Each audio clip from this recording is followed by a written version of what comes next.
என்ன அம்மம்மா புல்லு வெட்ட பழிக்கிறீங்க போல இருக்கு. வேண்டாம் அம்மம்மா, இது கஷ்டம் அம்மம்மா. கணக்க பேர் இதை பார்த்து கொண்டிருக்கணும். சரி, நீங்க வெட்டுறதோ அடுத்த பிரச்சனை. நீங்க வெட்டாங்க, நான் வெட்டுறேன்.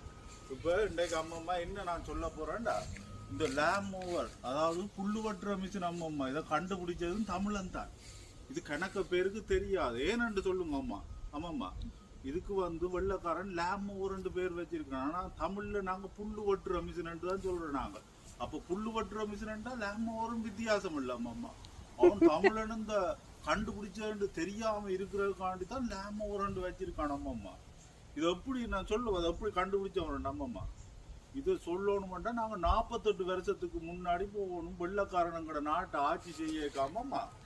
சுப்பிரமணிய பெரியப்பா இருக்காரு இல்ல அம்மம்மா, அவர் 6 ஆடு வச்சிருந்தவர் அப்பா. அந்த 6 ஆடையும் கொண்டு தோட்டத்துக்கு மேய கொண்டு போய் அங்க புல்லா கிடந்துருக்கு. அப்போ அந்த 6 ஆடும் அந்த புல்லு வெட்டுற மிஷின் மாதிரியே எல்லாம் இதே அம்மம்மா புல்லையும் எல்லாம் வடிவா சாப்பிட்டு இருக்கு.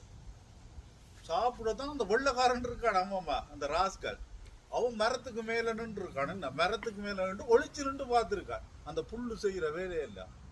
அப்ப அவன் இதுல இருந்து கேட்ச் பண்ணினான். இதுவும் தமிழன் இந்த ஐடியா. அந்த ஐடியாவை கொண்டு வந்தான் இப்படி புல்லு வெட்டுற மிஷின் மாதிரி செஞ்சுட்டு அம்மம்மா லேம் 2 பேர் வச்சிருக்கான். இப்ப விளங்குது அம்மம்மா அவன் எங்களை எல்லாம் எப்படி பயன்படுத்தி இருக்கான்னு. தமிழனும் பாருங்க எப்படி எல்லாம் உலகத்தை ஆள வேண்டியவன் எங்களோட மொழியையும் அழிச்சு எல்லாத்தையும் அழிச்சு எங்களோட கடைசி ஐடியாவையும் இல்லை அழிச்சு போட்டான். சரி அம்மா, கொடுங்க நான் போட்டு